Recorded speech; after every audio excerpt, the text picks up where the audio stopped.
Not again, I muttered, staring at the pink sticky note on Martin's desk. The flowery handwriting was unmistakable. Carolyn.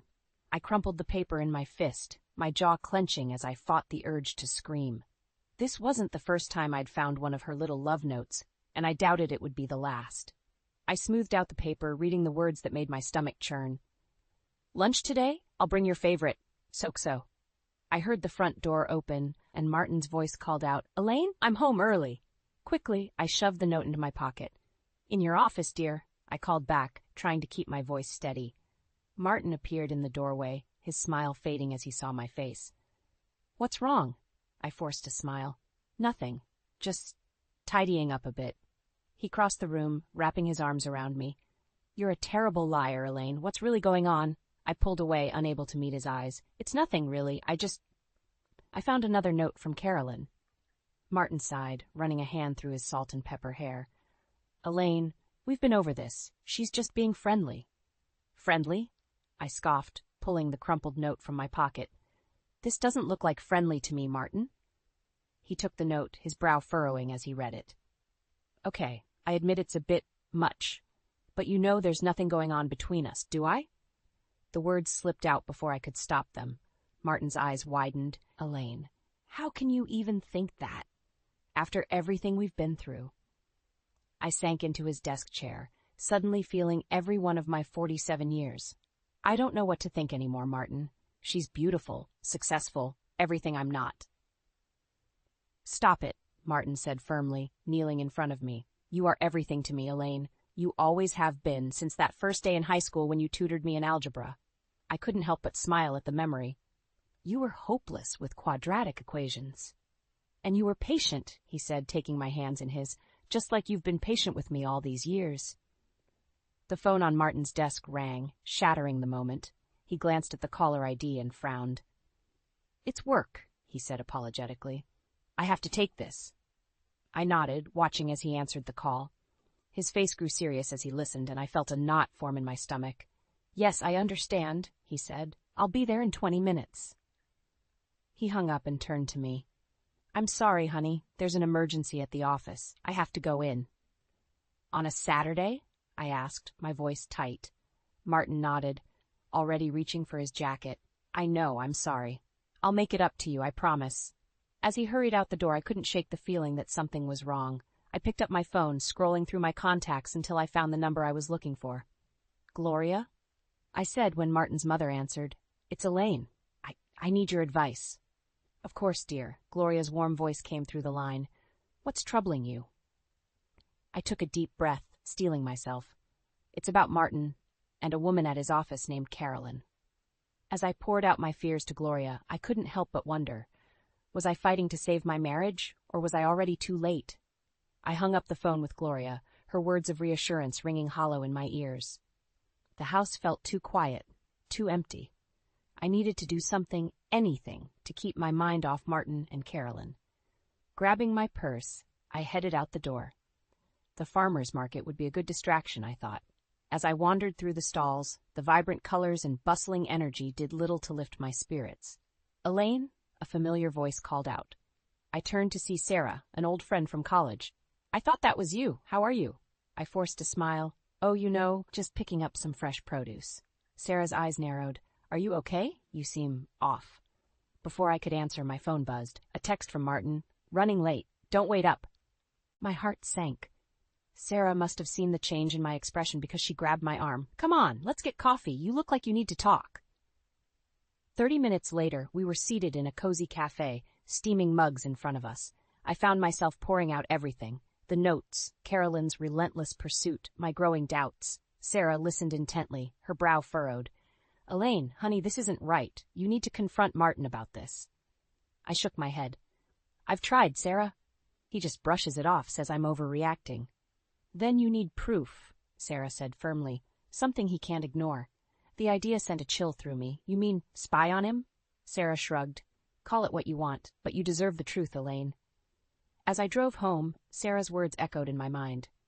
The house was dark when I arrived, Martin still not home. I hesitated for a moment before heading to his office. My hands shook as I booted up his computer. This felt wrong, invasive, but I needed to know. His email opened easily.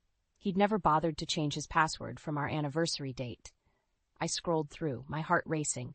Nothing suspicious in his inbox. I was about to log off when I noticed a folder labeled Personal. Inside were dozens of emails from Carolyn. My stomach churned as I opened the most recent one. Martin, I can't stop thinking about our lunch yesterday, the way you looked at me. I know you feel it too. Why are we fighting this? See? The room spun. I gripped the desk, trying to steady myself. This couldn't be happening. The sound of a key in the lock made me jump. I quickly closed the email, shutting down the computer just as Martin's footsteps approached. Elaine? He called out. Are you still up? I took a deep breath, steeling myself. In your office, I replied, my voice surprisingly steady. Martin appeared in the doorway, his tie loosened, looking tired. What are you doing in here so late? I stood facing him. I think we need to talk, Martin. His expression changed, a flicker of, was it guilt? About what? About Carolyn, I said, my voice growing stronger. About the emails, the lunches, the looks, about why you're really working so late. Martin's face paled. Elaine, I can explain. Can you? I interrupted, because from where I'm standing, it looks like you've been lying to me. For how long, Martin? He stepped towards me, reaching out. It's not what you think. Please, let me. The shrill ring of his phone cut through the tension. Martin glanced at it, then back at me, indecision clear on his face. Go ahead, I said coldly. Answer it. I'm sure it's important. As Martin fumbled with his phone, I brushed past him, heading for the door. I needed air, space to think. Elaine, wait, Martin called after me. But I was already gone, stepping out into the cool night air, my world crumbling around me. I spent the night at Gloria's, tossing and turning on her floral-patterned guest bed. By morning, my anger had cooled to a dull ache. I needed answers, and I wasn't leaving until I got them. You're doing the right thing, dear, Gloria said, squeezing my hand as I prepared to leave. Remember, you're stronger than you think. I nodded, grateful for her support. The drive home felt endless, my mind racing with all the things I wanted to say to Martin. As I pulled into our driveway, I noticed an unfamiliar car parked on the street. My heart sank. I knew that sleek red convertible. It was Carolyn's. I stormed into the house, ready for a fight. Martin, I called out, my voice echoing through the rooms. I found them in the kitchen. Martin leaning against the counter, Carolyn perched on a bar stool. They both looked up, startled by my entrance. Elaine, Martin said, his voice strained. You're home. Carolyn stood, smoothing her designer skirt. I should go, she murmured. No, I said firmly, blocking the doorway. You stay right where you are. We're going to settle this once and for all. Martin stepped forward, hands raised placatingly. Elaine, please, this isn't what it looks like. I laughed bitterly. Really?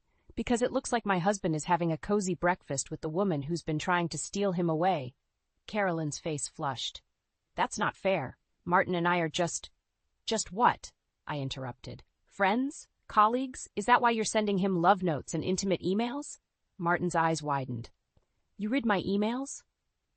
I had to know the truth, I shot back, and clearly I was right to be suspicious. Carolyn stood, her composure cracking. You don't understand. Martin and I have a connection. Enough! Martin's voice boomed, silencing us both. He turned to Carolyn, his expression hard. This has gone too far. I've told you before, I'm not interested. My heart belongs to Elaine, it always has. I felt a flicker of hope, quickly extinguished by doubt. Then why the secret meetings, the late nights at work? Martin sighed, running a hand through his hair. I've been trying to let her down gently. I didn't want to hurt anyone or cause problems at work, but I see now that was a mistake. He crossed the room, taking my hands in his. Elaine, I love you. Only you. I'm so sorry I ever made you doubt that. I wanted to believe him, but the pain of the past few weeks held me back. How can I trust you? Because I'm done hiding, Martin said firmly. He turned to Carolyn. You need to leave, now, and on Monday I'm going to HR to report your behavior. Carolyn's face crumpled. Martin, please. Go, he said, his voice leaving no room for argument. As Carolyn gathered her things and fled, I felt the tension in the room shift. Martin pulled me close, his familiar scent washing over me. I'm so sorry, he whispered. Can you ever forgive me? I pulled back, meeting his gaze. I want to, I said honestly, but it's going to take time. And work. Martin nodded, relief evident in his eyes. I'll do whatever it takes, I promise. As we stood there in our kitchen, the morning sun streaming through the windows, I felt a glimmer of hope. We had weathered storms before, and we could weather this one too. But as I relaxed into Martin's embrace, a nagging thought tugged at the back of my mind. Carolyn had seemed so sure, so convinced of her connection with Martin. What if this wasn't the end? What if she wasn't ready to let go? I pushed the thought aside, focusing on the warmth of Martin's arms around me. We would face whatever came next together. But deep down, I couldn't shake the feeling that our troubles were far from over. The weeks following our confrontation with Carolyn were tense. Martin and I were trying to rebuild trust, but it felt like walking on eggshells. Every late night at the office, every text message sent my mind spinning with doubt. One evening, as we sat in uncomfortable silence over dinner, the doorbell rang. I answered it to find Gloria standing there, a concerned look on her face. "I hope I'm not interrupting," she said, stepping inside. "I just wanted to check on you two." Martin emerged from the dining room, surprise evident on his face. "Mom, what are you doing here?" Gloria's eyes darted between us. "I've been worried. You've both been so distant lately. What's going on?" I exchanged a glance with Martin, unsure how much to reveal. But before either of us could speak, Gloria continued. "And don't try to tell me it's nothing. I ran into Carolyn at the grocery store yesterday. She seemed off. Kept talking about you, Martin, like you two were." She trailed off, her implication clear. Martin's face paled. "Mom, it's not what you think. Carolyn's been causing problems at work, but I've handled it." "Have you?" I couldn't stop the words from slipping out. "Because from where I'm standing, it doesn't look handled at all." Gloria's eyes widened. "Oh dear, I think you both better sit down and tell me everything." Over the next hour we poured out the whole sordid story. Gloria listened intently, her expression growing more troubled with each revelation. "I can't believe this," she said when we finished. "Martin, how could you let it get this far?" Martin hung his head. "I thought I could manage it without hurting anyone. I was wrong." Gloria turned to me, her eyes soft with sympathy. "And you, Elaine? You must be devastated." I nodded, fighting back tears. "I just don't know what to believe anymore." "Well, I'll tell you what I believe," Gloria said firmly. "I believe in the love I've seen between you two for decades, and I believe that if you're both willing to fight for it, you can overcome this." Her words hung in the air, heavy with meaning.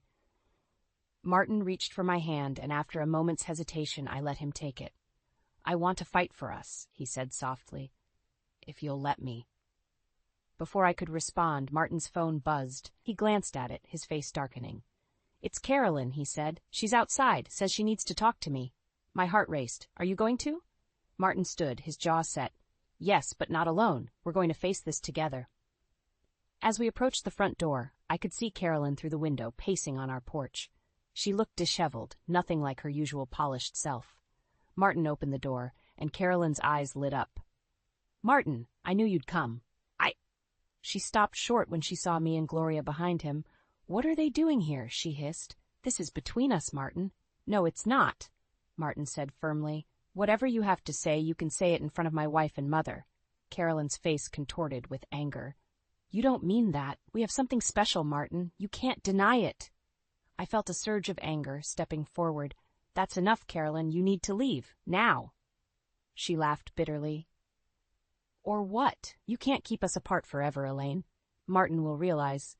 "I said leave," I shouted, surprising even myself with the force of my voice. Carolyn stumbled back, shock evident on her face. She looked at Martin, pleading. "Tell her, Martin. Tell her how you feel about me." Martin's grip on my hand tightened.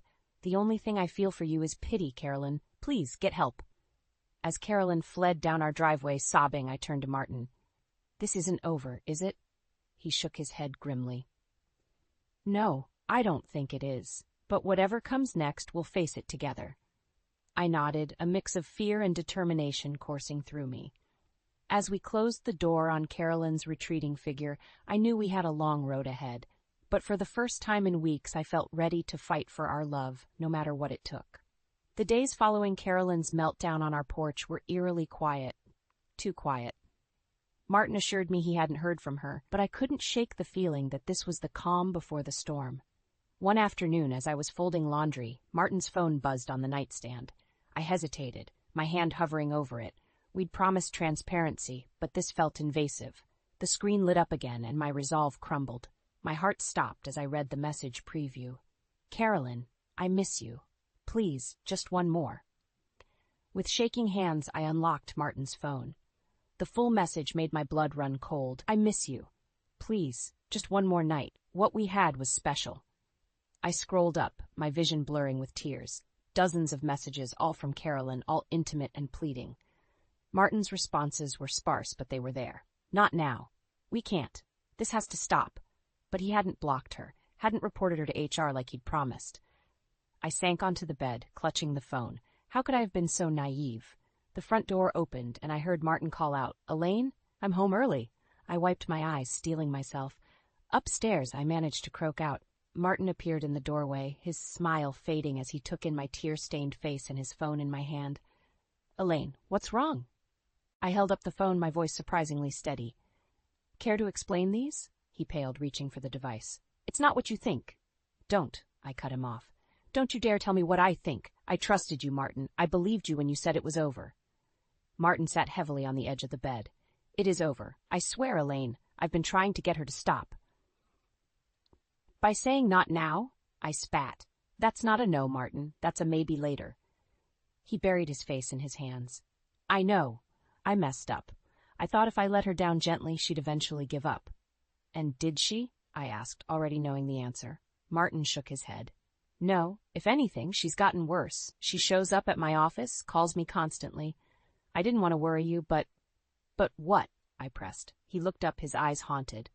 "She threatened to hurt herself if I cut her off completely. I didn't know what to do." My anger deflated slightly, replaced by a mix of pity and frustration. "Oh, Martin, why didn't you tell me?" "I thought I could handle it," he said softly. "I didn't want to burden you with my mistakes." I took a deep breath, trying to process everything. "We're supposed to be partners, Martin. That means sharing burdens, even the ugly ones." He nodded, reaching for my hand. I let him take it, despite the hurt still churning inside me. "What do we do now?" I asked. Before Martin could answer, his phone buzzed again in my lap. We both looked down to see another message from Carolyn. "I'm outside. We need to talk." My heart raced as I moved to the window. Sure enough, Carolyn's red convertible was parked across the street. "She's here," I whispered. Martin stood, his face set with determination. "Enough is enough. I'm going to end this, once and for all." As he moved towards the door, I caught his arm. "Wait. We do this together." He hesitated, then nodded. "Together." We descended the stairs, hand in hand, ready to face whatever came next. But as Martin reached for the front door, I couldn't shake the feeling that opening it would change our lives forever. I squeezed Martin's hand. "Whatever happens, promise me one thing." He turned to me, his eyes questioning. "Promise me there will be no more secrets between us," I said firmly. Martin nodded solemnly. "I promise." With that, he opened the door and we stepped out to confront Carolyn and the uncertain future that awaited us. The moment we stepped onto the porch, I knew something was terribly wrong. Carolyn wasn't alone. 3 other women stood with her, all clearly intoxicated and radiating hostility. Well, Carolyn slurred, swaying slightly. "If it isn't the happy couple." Martin tensed beside me. "Carolyn, you need to leave, all of you." One of Carolyn's friends, a tall blonde, sneered. "Oh, we're not going anywhere, not until you admit the truth, Martin." My heart raced. "What truth?" Carolyn stumbled forward, her eyes locked on Martin. "Tell her, darling. Tell your wife about us." I gripped Martin's hand tighter, willing him to deny it. But his silence spoke volumes. "Martin," I whispered, my voice breaking.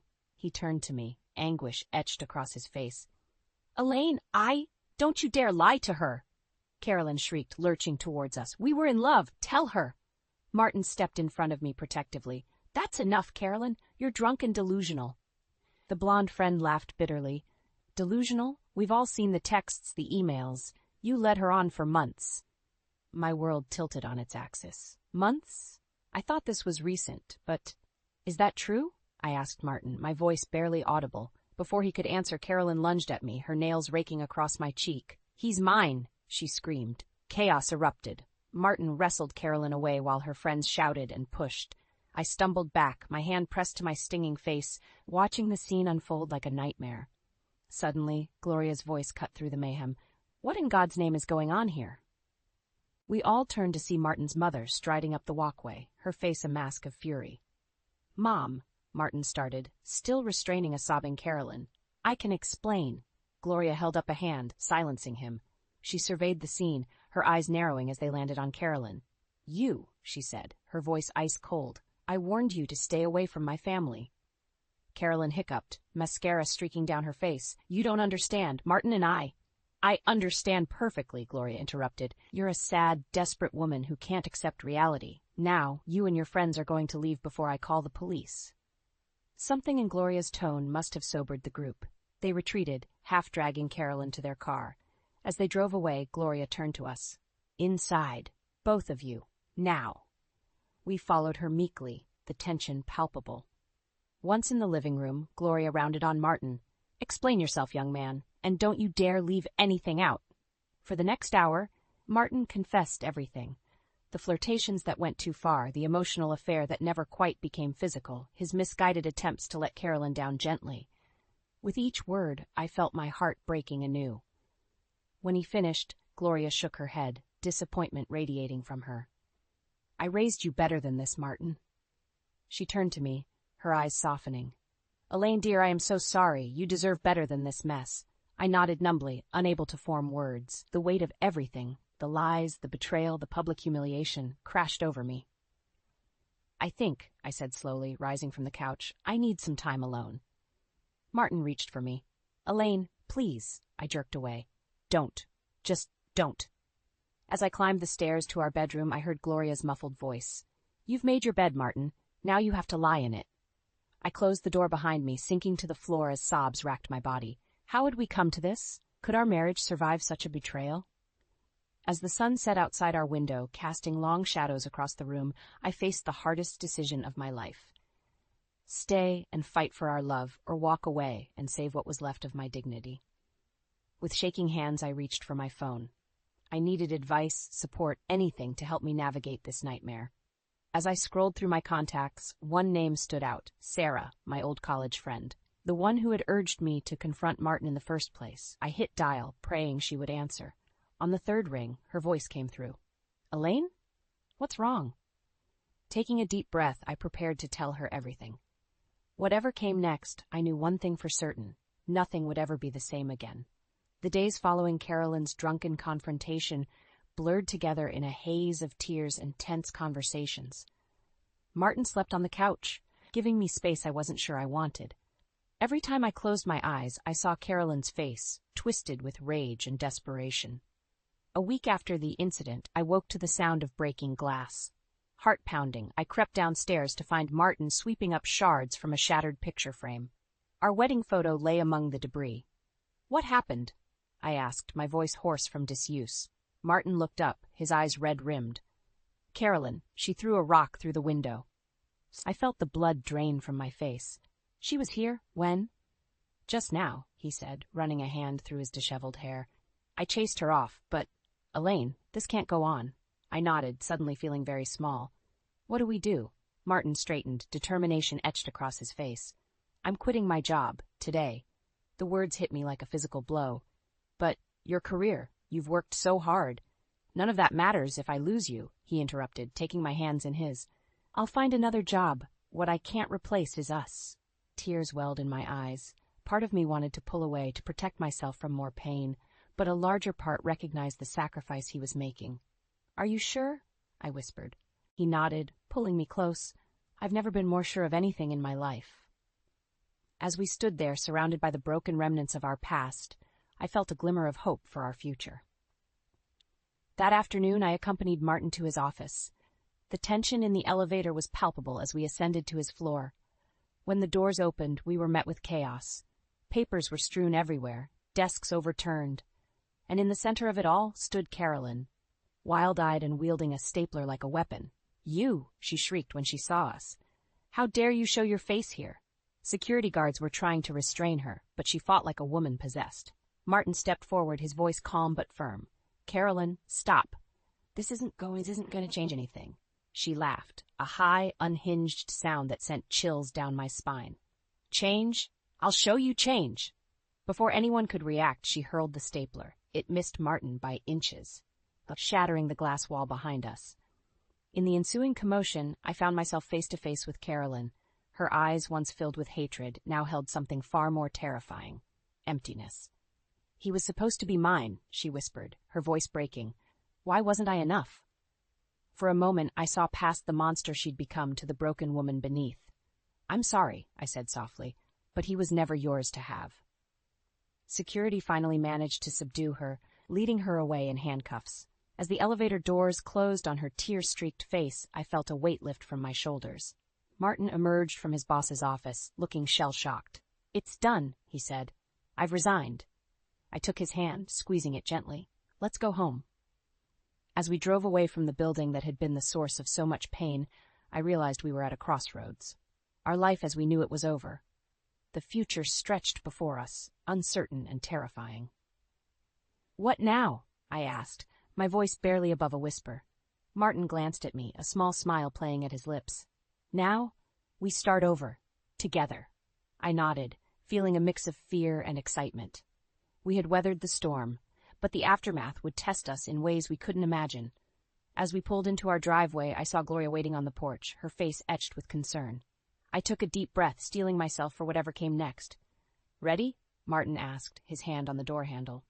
I looked at him, really looked at him for the first time in weeks. Despite everything, I saw the man I fell in love with all those years ago. "Ready," I replied, stepping out to face our new reality. Little did I know, the greatest challenge of our lives was yet to come. 2 months after Martin quit his job, life had settled into a new rhythm. We were healing, slowly but surely. That morning, as we walked hand in hand through the park, I felt a glimmer of the happiness we once shared. Then, in an instant, everything changed. A child's scream pierced the air. We turned to see a little girl chasing her ball into the street, a truck barreling towards her. Before I could react, Martin was running. Time slowed. I saw Martin reach the child, pushing her to safety. I saw the truck driver's horrified face. I saw Martin turn, his eyes meeting mine one last time. The impact was deafening. The days that followed were a blur of grief and disbelief. Gloria moved in, her own sorrow mingling with mine as we tried to navigate this new Martin-less world. It was Gloria who first noticed Carolyn's social media posts. "Elaine," she said softly one evening, holding out her phone, "you need to see this." I looked at the screen, my heart clenching. There, in stark black and white, was a post from Carolyn. "Missing my soulmate. Can't wait for our next secret rendezvous, my love." True love waits. Anger, hot and fierce, surged through me. How dare she? Even now, after everything, she was still living in her delusional world. "We have to stop this," I said, my voice steadier than I felt. Gloria nodded, a determined glint in her eye. "Together." The next day, we drove to Carolyn's apartment. With each mile, I felt my resolve strengthen. This ended today. Carolyn answered the door, her eyes widening in surprise. "Elaine? Gloria? What are you?" "We need to talk," I interrupted, pushing past her into the apartment. Carolyn's living room was a shrine to her obsession. Photos of Martin covered every surface, many clearly taken without his knowledge. "What is this?" Gloria gasped, horror evident in her voice. Carolyn's face flushed. "You don't understand. Martin and I—" "Martin is dead," I said, the words like shards of glass in my throat. Carolyn stumbled back as if struck. "No, you're lying. He can't be." "He died saving a child's life," Gloria added, her voice thick with emotion. 2 months ago." Carolyn shook her head violently. "No, we just talked last week. He said—" "Enough," I shouted, surprising even myself with the force of it. "This delusion ends now, Carolyn. Martin never loved you. He never will. He's gone, and all you're left with are lies and stolen moments that meant nothing to him." Tears streamed down Carolyn's face as the truth finally seemed to penetrate. She collapsed onto the couch, her body racked with sobs. For a moment, I felt a flicker of pity. Then I remembered all the pain she'd caused, all the damage she'd done. "We're leaving now," I said, my voice cold. "If I see one more post, one more word about your imaginary relationship with my husband, I will not hesitate to take legal action. Do you understand?" Carolyn nodded weakly, not meeting my eyes. As Gloria and I walked out, I felt a weight lift from my shoulders. The nightmare was truly over. Back home, Gloria pulled me into a tight hug. "I'm so proud of you," she whispered. "Martin would be too." I closed my eyes, letting the tears fall freely. For the first time since Martin's death, I felt a sense of peace. That night, as I lay in bed, I thought about the journey that had brought me here. The pain, the betrayal, the loss, but also the love, the strength, the resilience. I reached for the photo on my nightstand, Martin and me on our wedding day, young and full of hope. "I miss you," I whispered, tracing his face with my finger. "But I'm going to be okay. We're going to be okay." As I drifted off to sleep, I felt Martin's presence, warm and comforting. In my dreams, he smiled at me, proud and loving as always. Tomorrow would bring new challenges, new joys, new sorrows, but I was ready to face them all, because now I knew the truth that had always been there, hidden beneath my insecurities and doubts. I was strong, I was worthy, and I was loved. The end.